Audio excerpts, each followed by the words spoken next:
Hello बच्चों, let's read this question. The number of d electron Fe2 plus is not equals to the number of electron in which one of the following. So की concept जो हम इस question में use करेंगे वो हम use करेंगे electronic configuration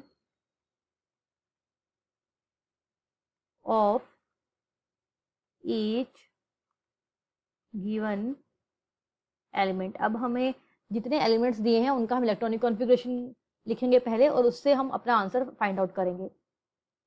so first we have given Fe2 plus. ये हमें क्वेश्चन में दिया है Fe2 प्लस. इसमें देखिए कितने इलेक्ट्रॉन बचेंगे. 26 पहले न्यूट्रल फॉर्म में होते हैं इलेक्ट्रॉन. जब 2 इलेक्ट्रॉन डोनेट कर दिए तो इसके बाद कितने बचे? 24 इलेक्ट्रॉन. अब अगर मैं इसका इलेक्ट्रॉनिक कॉन्फ़िगरेशन लिखूं 1s2 2s2 2p6 3s2 3p6 and 3d6 और 4s में से जो 2 इलेक्ट्रॉन थे वो अब रिमूव हो गए हैं. तो अगर आप हमें इसने क्वेश्चन में बोला है Fe2 प्लस में डी इलेक्ट्रॉन की बात करी है उसने. अब डी ऑर्बिटल सिर्फ 3d है, यानी कि इसमें डी इलेक्ट्रॉन कितने हो गए? 6 इलेक्ट्रॉन. ये Fe2 प्लस में डी इलेक्ट्रॉन है 6 इलेक्ट्रॉन. अब हमें जो ABCD में ऑप्शन दिया है वो फाइंड आउट करना है कि किस में 6 इलेक्ट्रॉन प्रेजेंट होंगे. तो first option we have Cl, chlorine.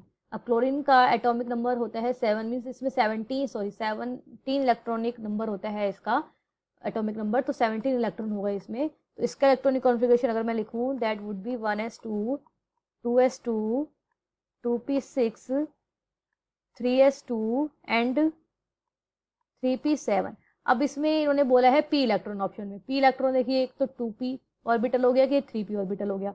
तो टोटल इलेक्ट्रॉन कितने हो गए इसमें? 6 प्लस 7. ये p इलेक्ट्रॉन की बात कर रहे हैं हम.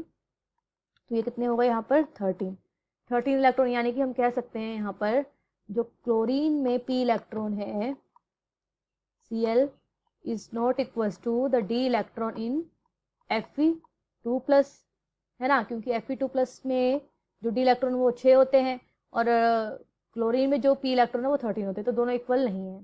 तो आंसर हमारा ए ही होना चाहिए. नेक्स्ट देखते हैं. तो नेक्स्ट हमें दिया है बी ऑप्शन में आयरन, मीन्स न्यूट्रल फॉर्म में है ये.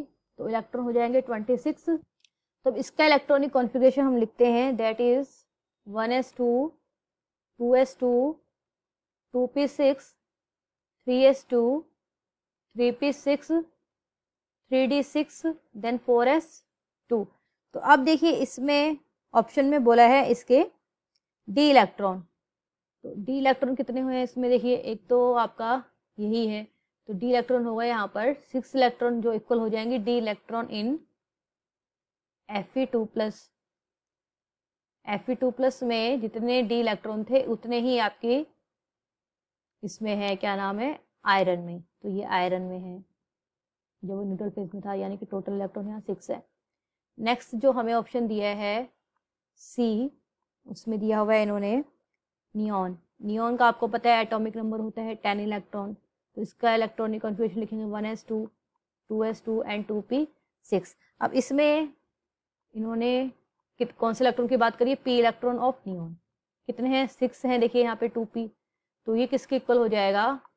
जो क्वेश्चन पूछा है that is d electron in Fe2 plus. तो कितने हो गए टोटल? 6. लास्ट ऑप्शन जो है डी, उसमें इन्होंने मैग्नीशियम की बात करी है. मैग्नीशियम में कितने इलेक्ट्रॉन होते हैं? 12. एटॉमिक नंबर 12 है इसका. तो 12 इलेक्ट्रॉन हो गए. कॉन्फ़िगरेशन हो जाएगा इसका 1s2 2s2 2p6 and 3s2. अब इसमें s इलेक्ट्रॉन की बात करी गई है. मैग्नीशियम में कितने s इलेक्ट्रॉन है? देखिए एक तो ये 2s, सॉरी ये 1s है, 1s और ये 2s और ये 3s. तो टोटल कितने हो गए? 2 + 2 यानी कि 6 इलेक्ट्रॉन. तो ये किसके इक्वल हो जाएंगे? आपकी D electron in Fe2 plus. ठीक है. तो इसमें हम सब में देख रहे हैं कि BCD में Fe2 प्लस में जितने डी इलेक्ट्रॉन हैं वो ऑप्शंस के साथ मैच कर रहे हैं. तो नेक्स्ट हमारा आंसर देखते हैं. सो इस क्वेश्चन का आंसर हो जाएगा A, that is p electron in Cl. Cl में जितने p इलेक्ट्रॉन है वो Fe2 प्लस में डी इलेक्ट्रॉन के इक्वल नहीं है. So I hope you understood it well. Best of luck.